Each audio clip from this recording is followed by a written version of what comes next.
Senator Buck Newton has served 2 terms in the North Carolina Senate, where his committee assignments include Commerce, Finance, Rules, and Operations, and he is the co-chair of the Appropriations on Justice and Public Safety Committee. Outside of the legislature, Senator Newton is an attorney with the Wilson Law Firm of Newton and Lee, and previously served as an aide to U.S. Senator Jesse Helms during his tenure on the Foreign Relations Committee. He earned a bachelor's degree from Appalachian State University in Boone before earning a law degree from Campbell University in Buies Creek. In addition to his law practice and public service, he is an active member of the First United Methodist Church in Wilson and is an avid hunter and outdoorsman. Representing Senate District 11 in the North Carolina General Assembly, which includes Johnston, Nash, and Wilson County, please welcome Senator Buck Newton.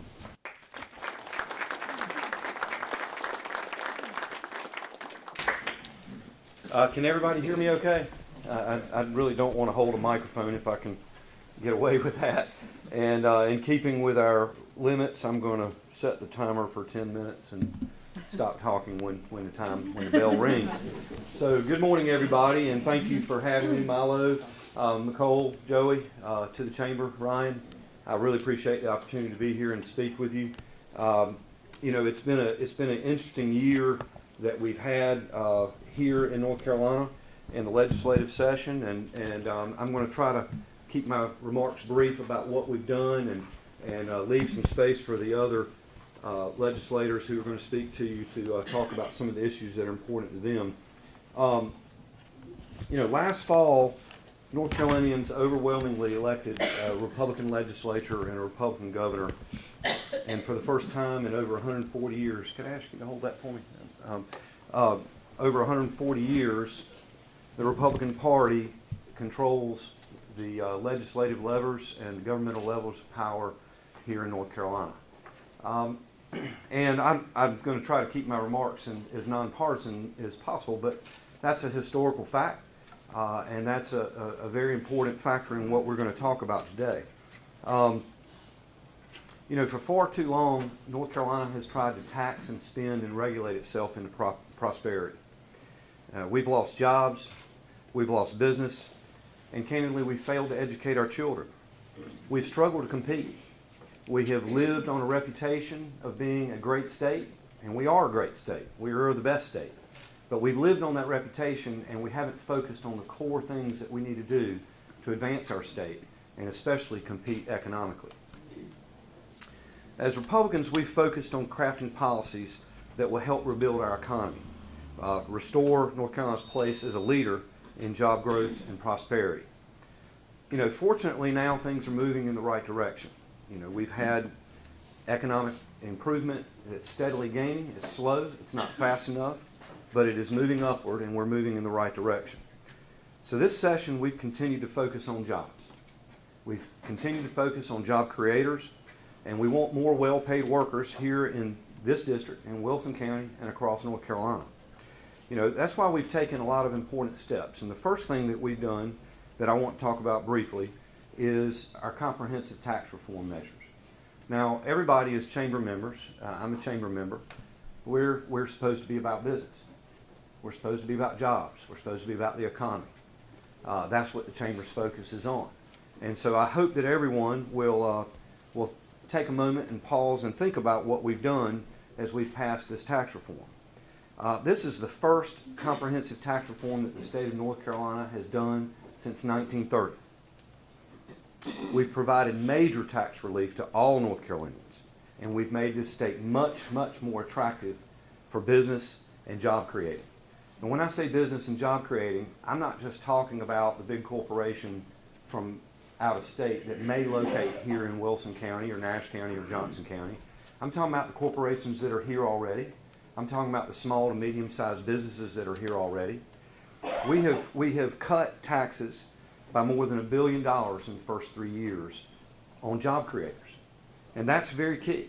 I went to a ribbon cutting yesterday in Rocky Mount for Hospira, and the CEO and I were talking, and now they had made their decision already before our tax cut, so I don't want anybody to misunderstand.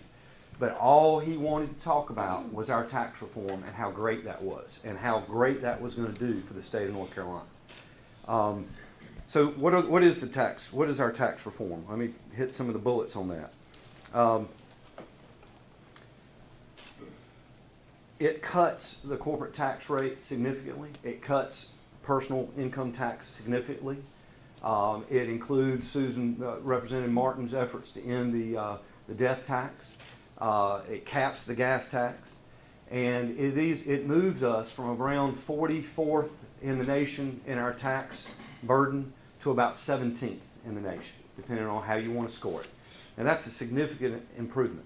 That puts us better than most of our surrounding neighbors in the southeast and puts us well on the path towards being the best and most favorable tax environment here in North Carolina. So specifically, it reduces our top rate of personal income tax from 7.75% to a flat tax of 5.8%. And that's a significant tax reduction for every North Carolinian. It increases the child deduction for those earning under $40,000. There is very few, you can model these things any way you want, but there are very, very, very few people in the state of North Carolina that are going to find themselves not being treated better under this plan than what they were being treated before. That is a significant improvement in our state. We've also included a number of efforts on regulatory reform, which has been talked about in past sessions, and this is very important, I think, to our business environment here in North Carolina. We have worked very hard on education reform, and I'm going to pause for a moment and ask if Joey, if you wouldn't mind handing out a few of those charts. I brought visual aids. Some of you have seen me speak in other places and have seen this. I don't know if I have enough for everybody, but I'm sure we can get at least a couple at each table. And I'm not going to talk about education reform too much because I know Representative Martin wants to speak about that. But I do want to touch on a couple of things as it relates to education reform. There's been a lot of overblown rhetoric about this. And I understand that, and that's reasonable. Most of you in this room know me, some better, some worse. I like to confront things head on, and so I'd like to just take a moment to divert for just a second and set a few things straight, okay? There's been a lot of rhetoric about how we've cut education in North Carolina, and that's just not true. We have not cut education spending in North Carolina. In fact, our last budget increases overall education spending almost 5%. It is near the level of what the most has ever been spent. And as you can see from this chart that I've handed out, if everybody's had a chance to look at it, the trend on K through 12 education spending by the state of North Carolina has done nothing but go up since 2011. And that happens to be the year that the legislature became majority controlled by the Republicans. We're very dedicated to education. Most of you know that I have children in the public schools here in Wilson. I'm a product of the public schools here in Wilson. I believe in the public schools in North Carolina. It's a critical area, and I take this responsibility very seriously. You know, we took an oath as legislators to uphold the North Carolina Constitution in addition to the U.S. Constitution. And very prominently in the North Carolina Constitution is our requirements to focus on education. Representative Martin and I have had lots of conversations about this, and while we realize that there are folks that do not agree with our approach, I hope that everybody in this room, even if you disagree with our approach, and like I said, I'm going to leave some details to Representative Martin to talk about, I hope you will at least appreciate our sincerity in wanting to do the right thing as it relates to our children. I know lots of teachers. I'm related to educators. My mother-in-law was an elementary school principal for many years and was actually North Carolina Principal of the Year some years back. So I'm deeply involved in this and very sensitive to the criticisms that some, for political purposes, want to lay at our feet. But we cannot stand by and accept the status quo. The status quo that we have in our public education system is just flat out unacceptable. The fact of the matter is that many of our fourth graders, depending on how you want to score it, almost 2/3, 66%, do not read at grade level in fourth grade. That's not acceptable. We must do better. And we've taken a lot of steps to correct that and move in the right direction. So with that, I'll move away from that. I know my time is probably starting to get a little short. 44 seconds left, so let me just touch on a couple of little things. I said regulatory reform. Transportation reform has been a big issue and a very important one. We have taken major steps to reform the funding so that we're funding the critical needs in our state. This is one of the areas that all the legislators in this room have worked on very hard. In particular, we were able to effectively end the discussion of tolling I-95, which is very important for our area. And we do not see a risk of that occurring in the foreseeable future, 10, 15, 20 years of that conversation really even coming up again. So with that, with 1 second left, bingo, I will stop and turn it over to everybody else. And I look forward to your questions when that time comes. Thank you.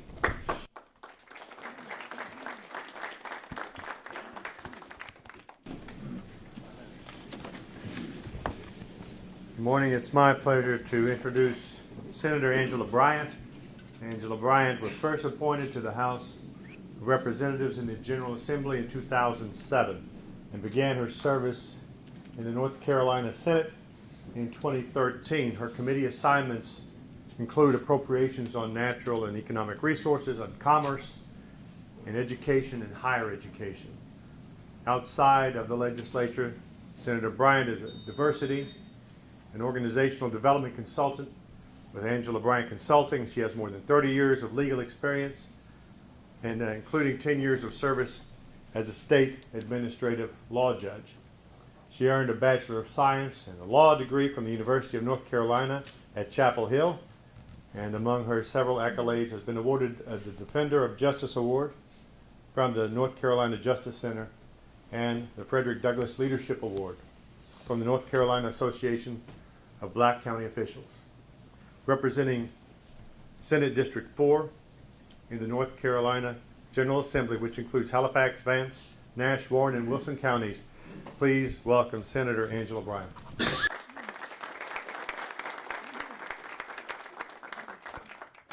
Good morning, everyone. Can you hear me as well?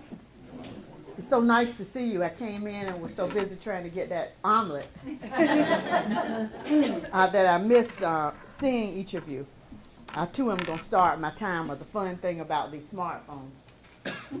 I'm happy to be with you, and first of all, just want to let you know what an honor it is to be representing you in the North Carolina Senate.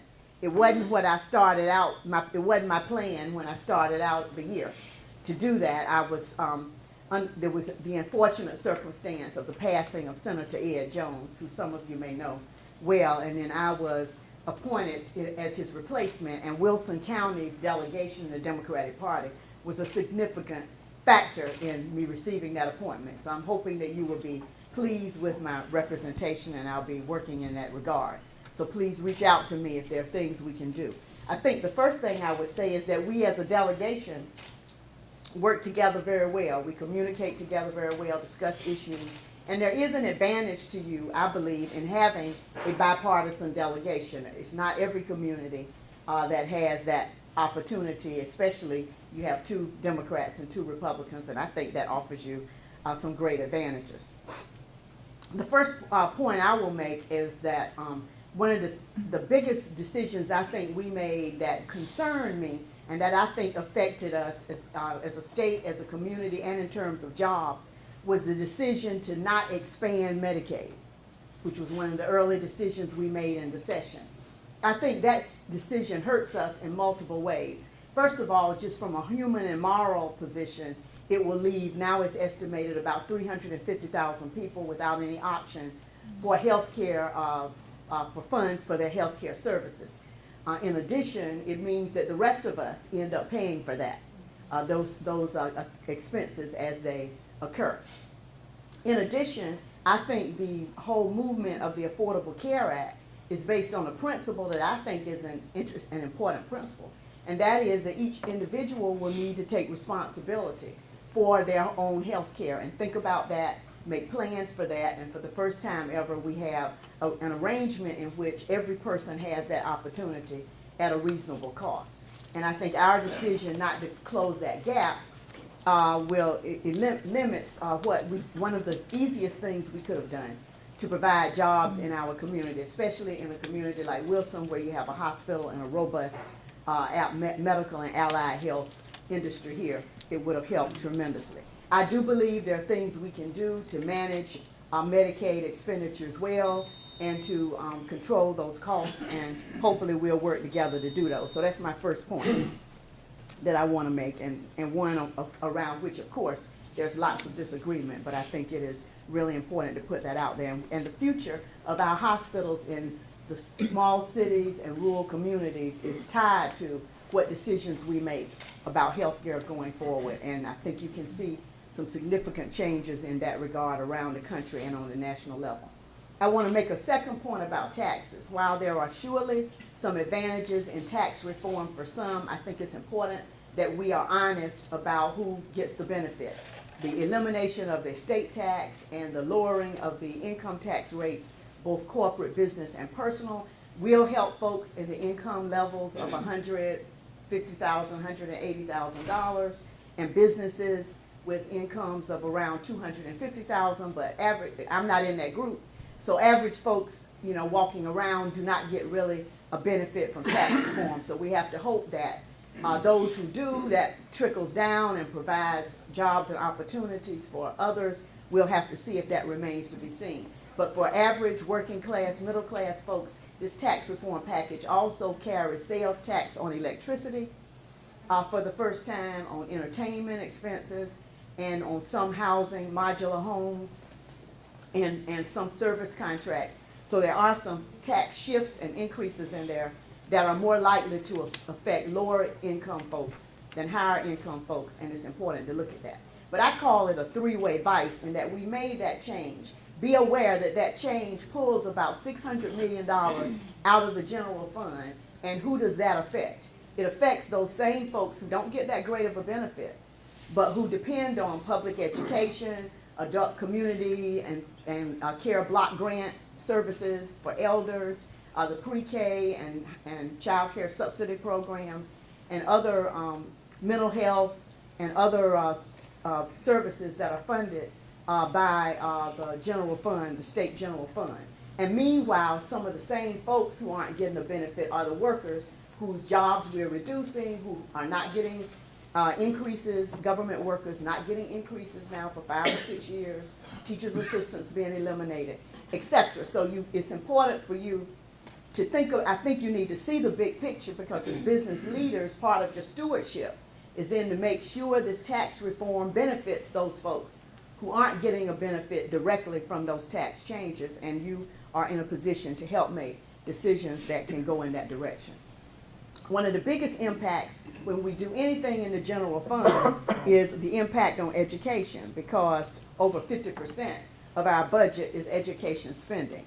And while it is true in this graph, the expenses are going up, he starts in 2009 during the recession and not in 2008. In the biennium before the recession, when education expenditures were greater. So that's one thing you need to know about that chart. But it's also the case that while expenditures are going up, we're comparing it to recession level expenditures when we reduce the budget, the greatest we've ever done. So now we're locking that in as our base level for what we think about in terms of funding education. Meanwhile, we're one of the growing states in the United States. So our expenditures are not keeping pace with the population changes and growth that we have. And if you look at population changes and growth, it's estimated that we're spending about $500 less per pupil. So if you don't understand graphs or believe what I'm saying, if you talk to anybody in education, they'll tell you they're working with less. And the morale in terms of what the teachers feel like, and the issue of teaching assistants, is quite low. Instructional supplies, technology, all of these things are very limited. And at the same time, we have folks who are dedicated educators who are doing more with less. Right here in Wilson County, you should be proud of the fact that your graduation rate increased significantly in every one of your high schools. And I think you should give your public schools a hand of applause for that. Because even in view of the changes and our conflicting philosophies about what goes on in public education, there are some good things happening. In economic development, you probably are all familiar with the fact that there's been a significant restructuring in economic development in the Department of Commerce. Now we are looking at a public division that will deal with our water resources and our a public side of our rural division, economic development division, and the public side of economic development funding. And also we're going to have a public-private partnership that will deal with business recruitment and some of those aspects of economic development. We'll also have 2 different boards that will be coming online, a new board for the rural division and a new board for this public-private division. It's important that you keep your eyes on those boards, make sure our communities and region are represented. Make sure you talk to Buck and Susan about that and get their eyes on that. And I'm looking at that as well because, as you know, the Rural Center has been eliminated in its original form. Now it will operate as a smaller nonprofit doing some strategic things. But the grants that were formerly a part of the Rural Center will now be brought into the Department of Commerce and handled by the Rural Division that has a new director. And I think that's something for us to learn about. Make sure you invite those folks here to talk to you, that you get an impression of what may be going on there. We're moving our community development block grant focus, which will affect not so much Wilson, because I'm sure Wilson is an entitlement community. Am I correct? Anybody here from the city? No, we missed it. You're not, Wilson is not an entitlement community? Okay.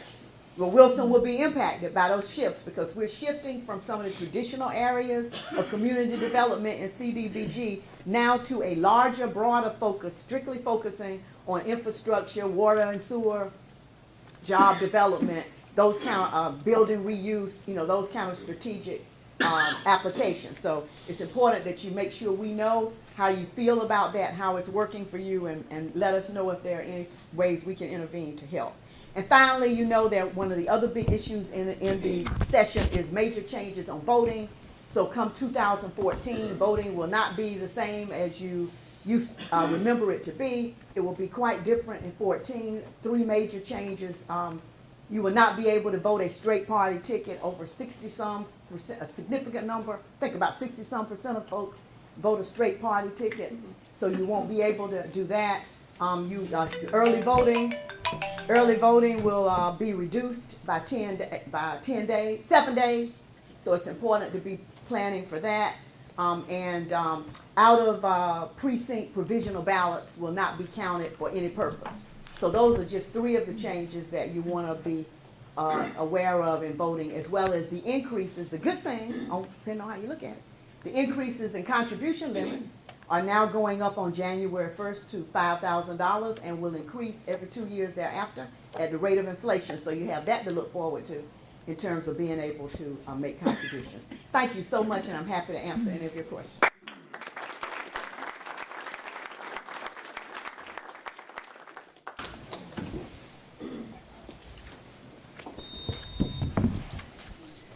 Susan Martin is serving her first term in the North Carolina House of Representatives, where her committee assignments include regulatory reform, education, and public utilities. In addition, she has been appointed by the Speaker of the House to the Appropriations Subcommittee on Health and Human Services, where she serves as Vice Chair. Outside of the legislature, Representative Martin spent 12 years as a client representative for IBM and remains a passionate community volunteer with service to the North Carolina Medical Society Alliance, Preservation of Wilson, the Arts Council of Wilson, and Moms in Touch.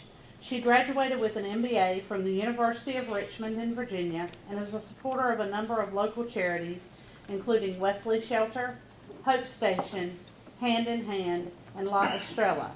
representing House District 8 in the North Carolina General Assembly, which includes Pitt and Wilson counties, please welcome Representative Susan Martin.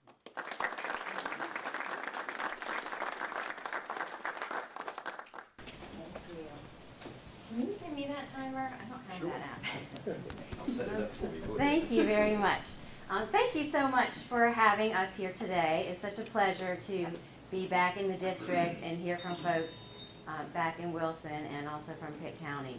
I want to take just a minute and give you some more of a background on me. This is my first term here, and I think it's important that you understand the perspective that I took going into this. And you also got to hear already a good overview of what we've accomplished. I interviewed for IBM when I was at the University of Richmond, and I showed up at the interview and I said, well, I'm not that interested in technology. I'm not really sure this is the job for me. And the guy interviewing me went on to explain how it was really all about our clients and their business and their problems and their issues, and the technology is just a tool. So it was really about solving problems. And that was a lot more interesting to me. My undergraduate was also in business. And so I wound up taking that job. And the other part that fascinated me in the interview was, this was in the late 80s, and the business process reengineering was the big buzzword. And he said, we need people who are going to come in, you know, we're a big complex organization, we have a lot of different divisions. We need people who are going to say, why do we have to do it that way? And not accept because we've always done it that way. And help us to be more customer focused. And I thought, well, that sounds good to me. I'm not that patient all the time and easily frustrated. And I do question, why do we have to do it this way?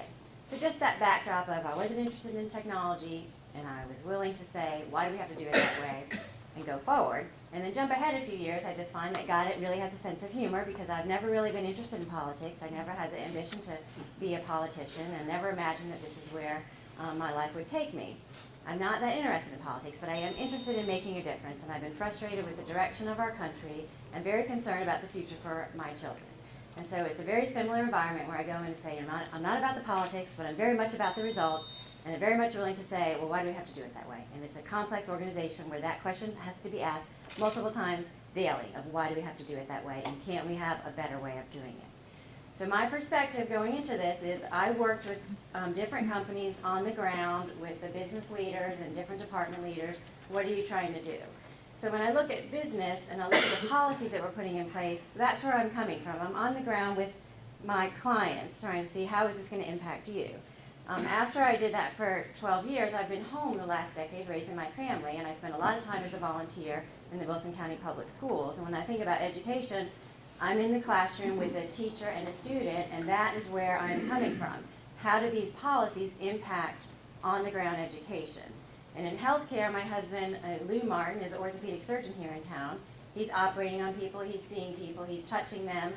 And I think of healthcare from that perspective, where are you on the ground?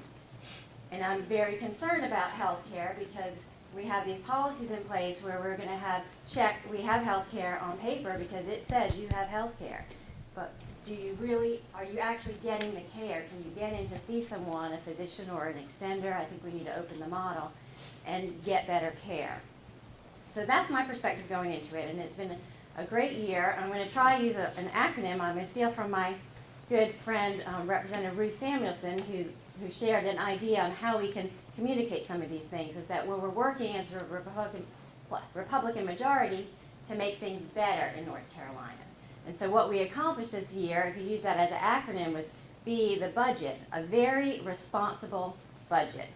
And we appreciate the efforts that went into years past, in the last session where we had such a huge deficit and really had to make some difficult decisions because of the recession and how we can improve. We were in a better position this time in terms of our budget, but we're just not where we want to be. We have not seen the growth that we need to come out of this recession. We are growing in North Carolina slower than the national average. You know, when I was first campaigning, I think we were teetering between 5th and 6th highest unemployment in the country. And then right at the end of session, I think we were 3rd highest unemployment in the country. So that is not acceptable. So we have a lot of work to continue to do. So we need the policies that we've been working on to take effect, like this tax reform package that we talked about. That was a huge deal. I mean, it was just a huge opportunity for us, and it was very, very challenging. And it was very, very frustrating for me because there was all this debate back and forth, the House and the Senate and the governor, and it's just a very tedious process. But that kind of conversation is needed when you have something so complex and so many different groups to come up with the best product. Now, when Buck was talking about that we moved from 44th in terms of business friendliness in our tax rating up to 17, and we are projected to grow at a higher rate than the national average in terms of jobs in the state, coming into the state and growing, expanding within the state. So I think that is a really significant achievement that I'm very proud of. And that, I'm talking about it under budget because it impacted the budget. As Angela, Senator Bryant said, you know, the money coming in is really important, and and also the money going out, but you can't budget if you don't know what you have to work with. So that is a critical component. Another area, so I'm not doing good on that acronym, so on the budget also is very, very responsible in that we had emptied our reserves and we were in a desperate situation. A lot of the funding that we brought in this year, we made a concerted effort to put money back in the reserves and to get to a position where we knew we could sustain our growth. And that is a lot of the reason why we didn't have money to do a raise this year for all of our state employees who have not seen that in a number of years. But we do have money reserved to do that next year, a small amount, and we hope to do better. But you're seeing just a very responsible approach to budgeting where we are doing things that are sustainable in the long run. Another part about the income coming in and out, I was at a conference where they were talking about the automobile and measuring the RPMs of the automobile and how when they first had this set up, they were measuring it at the engine, and they realized, and you can probably help me with this, that there was a big difference between the rotations at the engine to the rotations at the axle, and that what comes right out of the engine is not the same. There's loss in the system. And so if you can improve the efficiency, it makes a big difference, but it's more important to measure it at the output. So it's not just the revenue we take in as a state government, it's of how much money we have for the services that we need to provide. So another big part of what we were doing was the efficiency. And when I would see the governor up there and meet with him, he would have breakfast meetings with legislators. His biggest challenge was the everyday working of the government, of those departments not being efficient. And we spent a lot of time working on transportation, reorganizing that, on the economic development, changing the way that we do that and consolidating it, pulling it together.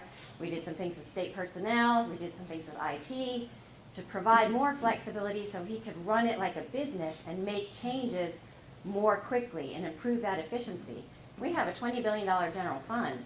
A 1% improvement in efficiency, that's a big deal. That's a lot more money to go out in services than to just toss around in the system.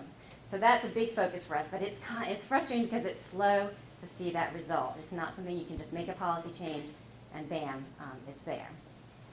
I'm going to go on to education because I want to make sure I have a little bit of time for that. There's been some good discussion about education, and I am excited about some of the direction. I wanted you to know that the way that we're making the decisions is based on student outcomes. You know, what is it we need to do to improve our student outcomes? And we also believe in local control, and the most local control being the parents. And those are where we make our decisions. It's not about the system, but it's about the children, which means that we are going to have to make some adjustments over time. But I also found this to be the worst area for kind of political talk, and people about the talking points and the pointing fingers, and it wasn't really us, we didn't cut it, it was there. You know, who cares about that? For me, I am more interested in the impact to our children.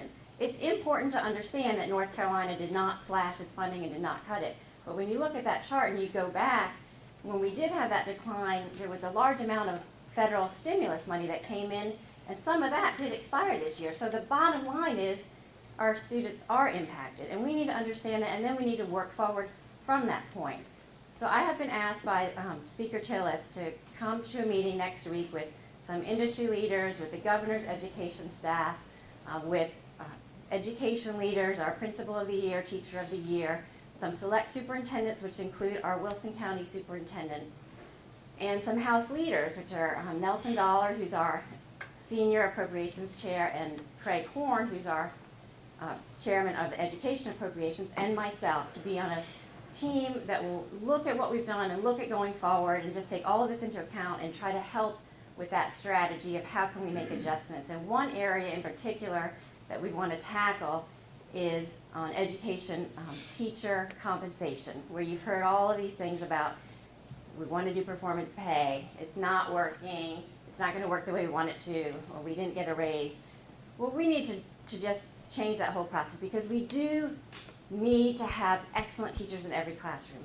And we do want to reward our great teachers, and we do want to make a shift there. So we are looking at how do we change that model with the limited resources that we have so we can get the most out of it. And I think I'm out of time, so I didn't do very good getting through the budget, and then education, tax reform, transportation, energy and economic development, and then regulatory reform. And the regulatory reform, one thing I will share that I was most excited about was this sunset provision. We did, internally in the House side, we called it the Christmas tree bill of regulatory reform, which was tell us the little nitpicky things that are bothering you and are bothering you. They're different, and we don't know because we're not living in your shoes and we're not experiencing that headache every day. And we put them together in this big regulatory reform bill, even though one had to do with automobiles, one had to do with banking, and just try to fix those problems.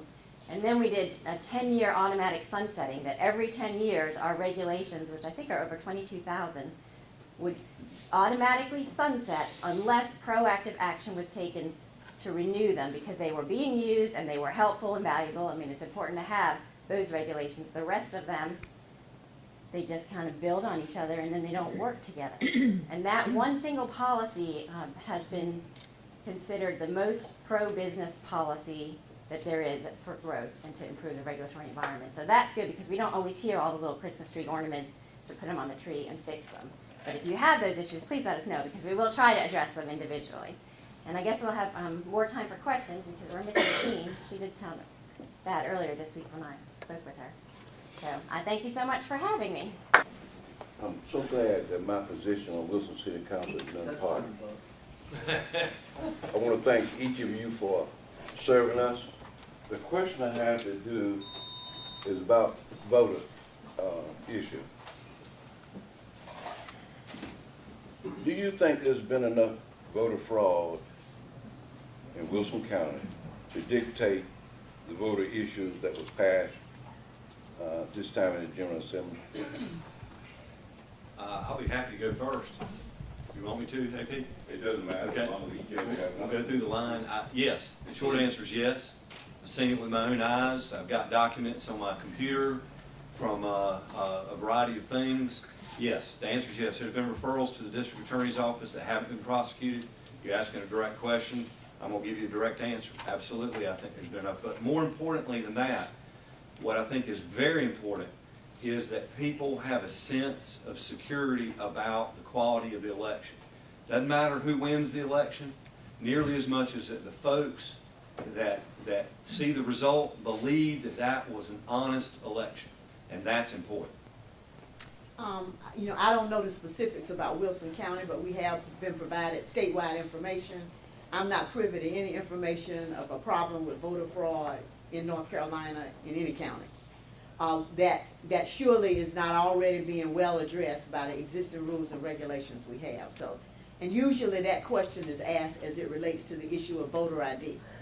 And even for voter ID, I think the problem with voter ID is not so much whether you have to present one or not, it's what happens if you don't have one. And I think the problem is that we've made it so that people's votes don't count if they don't have one. And I think if people were to be able to if they didn't have one, which are very few people, provide alternative identification purposes and not have to return in a second time in order to vote, that would be, in my mind, ideal.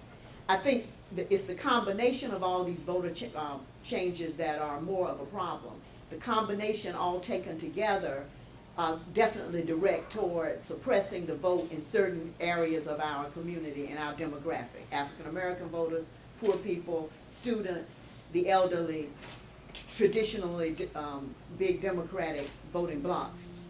And I think that would be the problem that we would need to look at. And also know that voter ID is not a factor, it's not required for absentee voting at all or for curbside voting. So, it's just doesn't hold true, the whole thing on fraud. I'd like to make a point that the voter IDs are widely popular among this state. I think in polls, 75% of people in North Carolina believe we should have a photo ID to vote.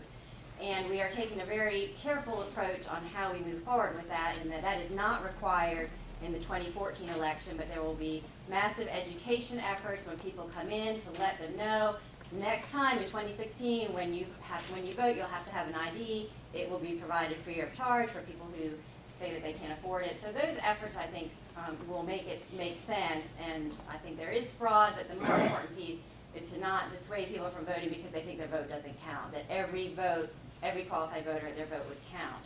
And I would completely reject Angela's arguments on the disenfranchisement. We are reducing and standardizing and operating our State Board of Elections and local boards better. We're reducing the number of days, but increasing the number of hours at all of the sites so that there's consistency, so that if you go to an early voting site, every one of them will be open longer hours for a shorter window, but no fewer hours available for early voting than we've ever had before.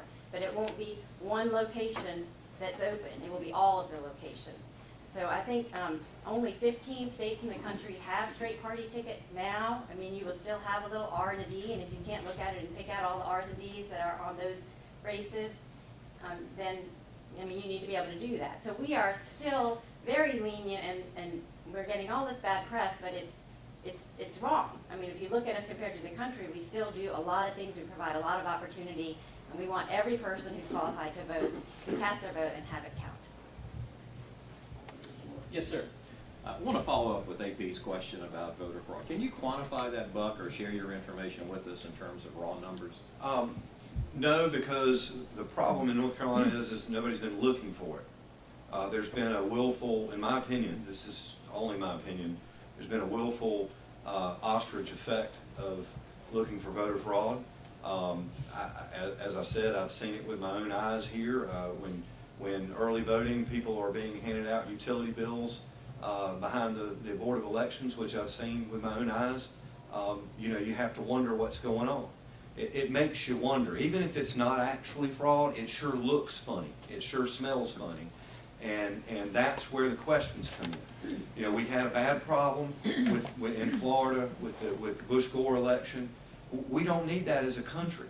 It doesn't matter who wins the election. We need to have confidence in the result. The straight party voting aspect, I think is important. I want to touch on that, and I appreciate Susan touching on that. I filed that bill for 2 elections. If you want to blame me, Angela does. We're friends. It's okay. Angela does. If you want to blame me or thank me, I believe you ought to be voting for the person and not the party. That's my belief, and I believe it's wrong. And I just don't think that people ought. We don't have it for judges. We don't have it for the president. Why don't we have it for the president? If you're voting straight party, why don't you have it for the president? Well, the reason for that is, back in the day, there was a certain Democratic nominee for president that the state Democratic leaders at the time did not want to bring down the ticket.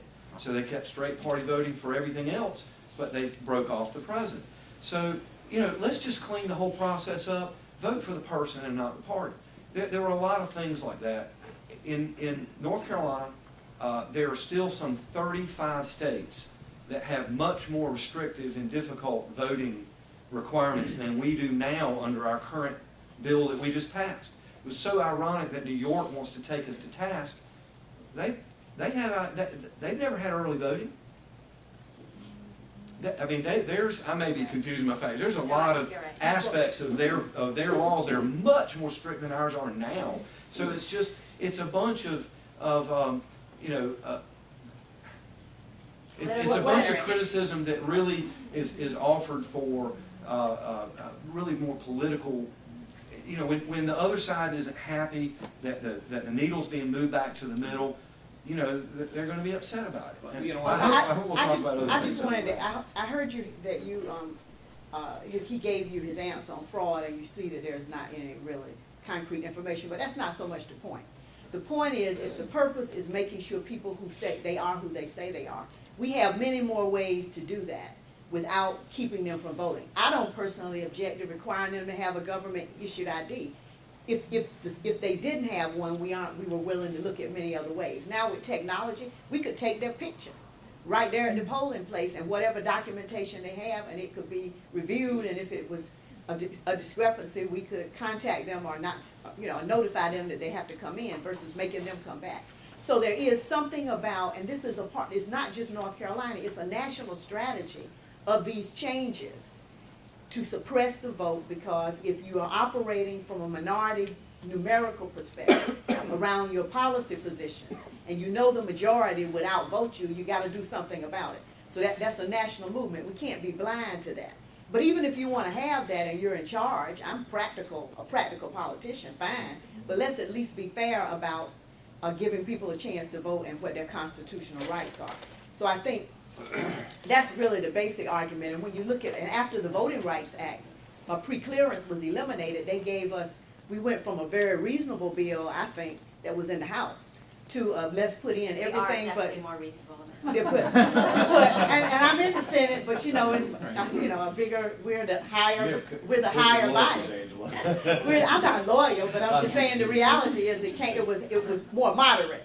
And then it was, let's put in everything but the kitchen sink, we're gonna be sued anyway, and we'll see where where things fall out. So there is an issue of it that is about political advantage. Perhaps there's a grain of truth in all of these strains, but I think it's important to be fair to realize it will suppress, regardless of the intention, it will suppress certain parts of it. And you're probably familiar in South Carolina where Nikki Haley, her attorney general said there are 968 cases of voter fraud, so we have to have ways to verify, et cetera. And then once they investigate it, there was zero. I understand. So that's why people are, concerned, and quite frankly, unless there's evidence there, don't believe you.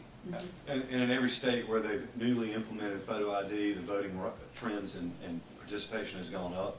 So we can take statistics all the way around. What's important, in my view, and I'm sure Susan would agree in a general sense, is that folks have confidence in the quality of each election. And, we'll see if there's really going to be a lot of suppression of votes because we require somebody, I have to renew my post office box, and they require 3 forms of ID, 2 of them photographic, for me to renew my post office box that my law firm has had for over since long before I got there. And we have to show photo IDs for all kinds of things, and that's why 75% of the people or more agree with having photo ID. So we'll see. We'll see if our trends are different from all the other states that require photo ID, and so forth. I know we need to probably talk about just some other one issues, more thing on it. I think people make that correlation. I have to drive and have a voter ID. But be aware that voting is a constitutional right. Having a mailbox and some of these other things are not. And that is the unique difference. And the devil is in the details. We may end up like in Texas for women. If your I know a lot of people, their driver's license says one thing and what they call themselves and registered to vote as, maybe they should have been consistent, but they weren't thinking about it. It says another, will we send them home? So, there are all those kind of issues that we have to look at. Mr. Mayor. That's the one thing for sure, they're true politicians. Well, you got to have fun at the legislative breakfast, right? I got a question. I hope all of them, my friends and I'll leave here today. But I go into all our schools here in Wilson County just about every year. Probably not a school I have not been in. I can tell you right now there are around morale problems in our schools. And I don't understand cutting taxes, but now you're my good friend, had to sacrifice education. That's what it looks like to me. And right here in our school system, we don't have any teacher assistants, right, Thomas? We don't have any teacher assistants now. I go into school when actually 35 or 40 students for one teacher there. It's not getting done. And so I don't understand cutting taxes like that when we can't pay our school teachers. Our school teachers, which are, I understand, they're some of the lowest paid in the whole nation. Did you comment on that? I'll be glad to. You want to start on that? Sure, still no friend, okay? Still your Yes, still friends still your there, don't friends. worry. I'm always educated. I was Absolutely. there also last night in a meeting, and he's frustrated. Yes, and it is very important to get down to the bottom line. We have given a lot of flexibility locally. It's true that they have seen not necessarily results for approving or requiring teachers' assistants, but in giving more local control of saying, you know, here's a funding formula based on the number of students, how we're going to give the money to Wilson, and it has so many teachers assistants, which are funded in kindergarten and first grade, and it gives an outline of how they made the decision of this is the bucket of money that you get. But with the only exception being that no more money can be moved to central office, which tells you that that was a problem. That is the only thing that we limit now in the money that we send from the state to the county. So we have had other districts to not eliminate any teacher assistants, but to reduce their hours and to determine that in the classroom, in our money, in our limited resources, that's more important. So it's a local decision on whether you have teachers assistants and in which classrooms and full-time or part-time, even though there's an allocation that does come. We also did a big thing eliminating this flexible cut that had so many teacher positions and so many teacher assistant positions. But at the end, we said you have to give back, you know, I don't know, I'll just say 25%. So we'll give you this many, but just take 25% off your bottom line and give it back to the state. And the school system said, we can't stand that, take it away. So we eliminated that by taking out of those categories where they were given the money back. So we did not eliminate all these teachers or teachers' assistants. They were in positions that were not filled anyway. But all that to say, we didn't do all that, but the bottom line is there are less resources because federally a lot of the money ran out, and we need the tax reform. The plan there is we have got to get the economy growing. If we do not get the economy growing, and we believe it is more beneficial for people to have job opportunities and to go to work and have a job. So it's not just a trickle down, you're a business owner, you benefit. We know that if we free you up, we take away the regulations and we aren't taxing you, you have some stability, that you can grow and offer jobs to folks, and our whole economy will start to increase and our revenues will grow. And we think longer term, that's going to be the answer. But we are definitely focused on, and that's some of my meeting next week, and in the short session, I think that will be a top priority, is trying to work with. I do too. And Sean is integral part of that, and it's great that locally in Wilson, he does have the ear of the speaker and has been staying involved in providing that real input. I got one more question. Well, I want a chance at it too. I can only say that I hear and we understand the approach that Susan is describing and hoping for a positive result from. But it's important that you know there's no evidence anywhere in the country, in the history of the country, of that combination of things working, of that combination of the tax reform working on top of a recessionary budget situation. You heard her describe. We told you we wouldn't make you give a flex cut anymore, but we locked in the flex cuts that you had already made. So we told, make you cut the budget. And then we locked that in as your baseline budget, but we tell you we won't make you make that flex cut. And if you know about anything about education, all the money is in personnel.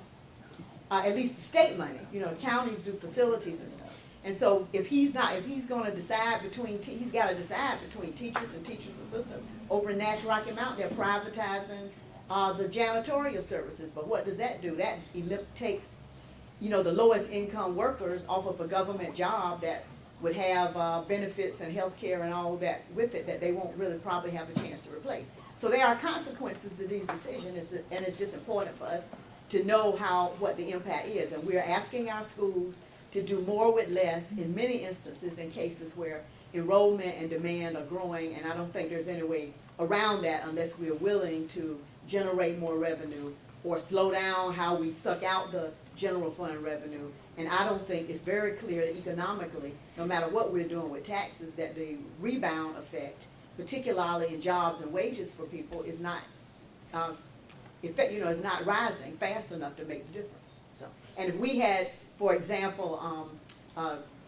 accepted the Medicaid expansion, that would have been billions of dollars right directly into our economy that would have been taxed 2 or 3 times. And we refused to do that. So we are retrenching ourselves on every front. And people are believing in smaller government, but there's a consequence. It's what we need to understand. Mayor, as you know, the funding for our public schools comes from 3 places. It comes from local funding, state funding, and federal funding. The bulk of the funding comes from the state, about 60%. In our current overall budget, we spend almost 55% of our overall budget on education. As I said before in my short talk, we're very close to the amount of money that is the most that's ever been spent on K through 12 education. Essentially, we've restored all the cuts that have occurred because of the recession. Essentially, that's where we are. As Susan talked about, there was a lot of stimulus money that flowed from Washington, and edu-jobs and things like that. Some of you may remember that being discussed in the paper the last couple of years. That money's gone. So it's a fact that there is a lower per pupil spending in our public schools across the state than there has been in the past. That's a fact. But it's also a fact that the state is spending much more money today under our budgets than what we were spending just a few years ago. Much more. And Angela keeps talking about growth. Enrollment growth across the state is less than 1%. Okay? And enrollment growth in Wilson County, I don't know the exact figure, but it's not booming. Okay? Johnson County is booming, by the way. So I want to talk about Johnson County for a second because I think this is illustrative of what you're trying to get at. Okay?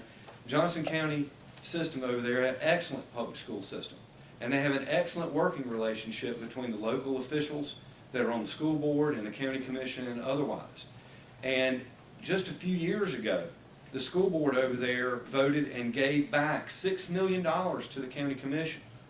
And this year, because of the state of things and because there wasn't an increase in salaries that the state could give this year, they voted to, after they'd already passed their budget, to give a supplement and appropriate more money to supplement teacher pay in Johnson County. And that's the kind of work that needs to occur on the local level to make sure the Wilson County schools are receiving the resources that they do.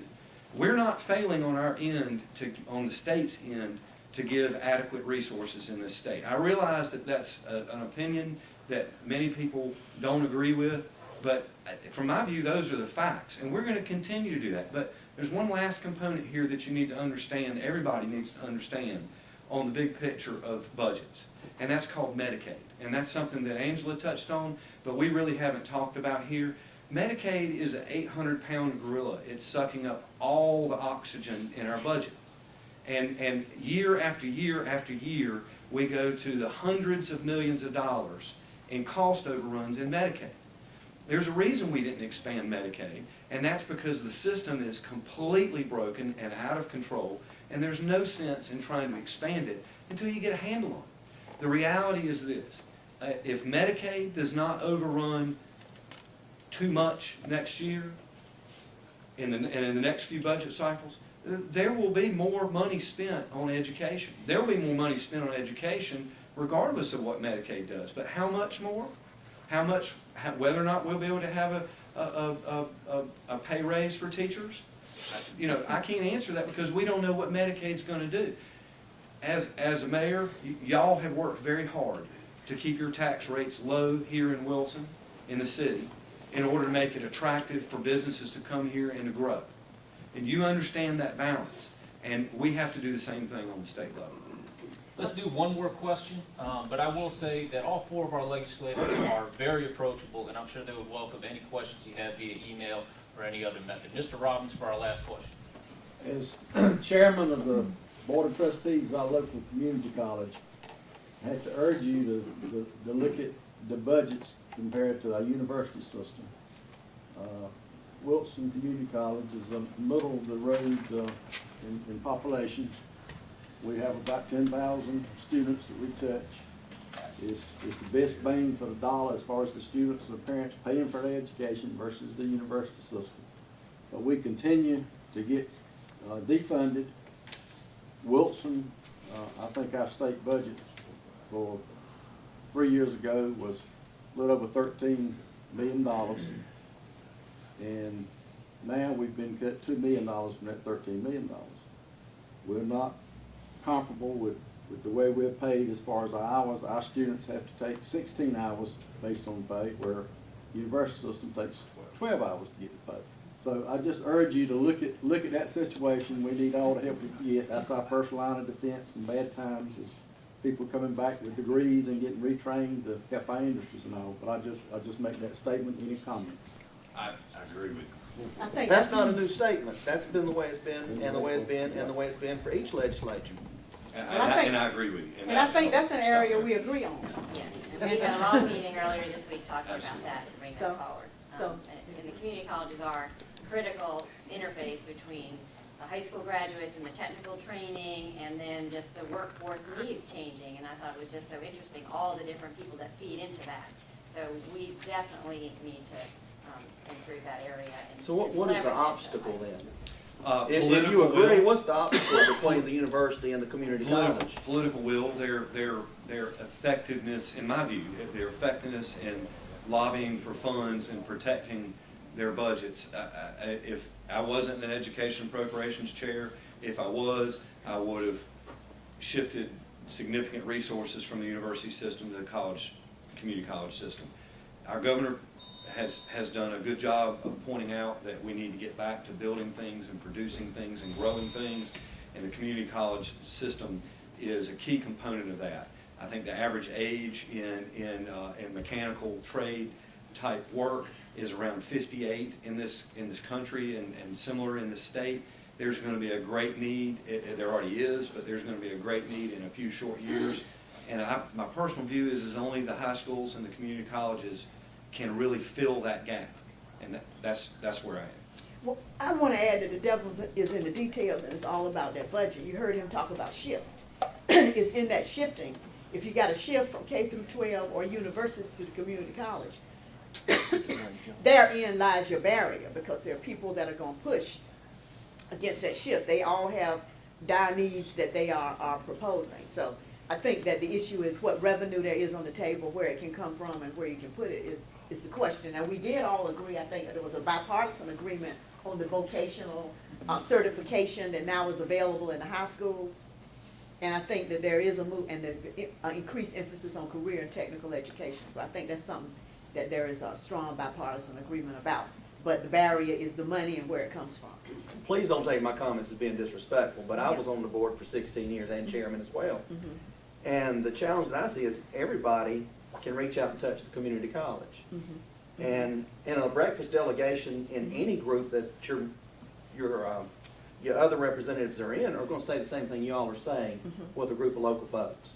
And so when y'all get back to Raleigh, I don't understand that when y'all go home, I get lumped together on city council for things that I'm not responsible for. But that's just the way it is with the title. That's fair. When all of you all go back together and you've said these things to the presidents of the community college and the board of trustees members and the people you're on bank boards with, Buck, and they all serve and y'all go back to Raleigh, I don't understand how UNC is able, and which I love, can go in there and grapple and get most of the money or the larger percentage, and we can't be treated the same. And all of you just had a breakfast in your delegation during the slow session or when you return home and then go back and forget it.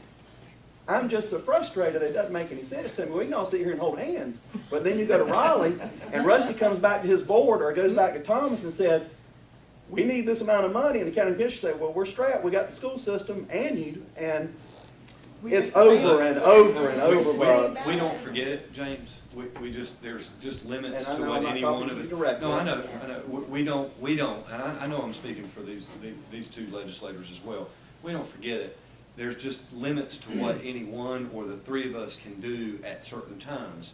And that's just the reality. There's 170 legislators, and some of them have been there longer than us, and some of them have a different view.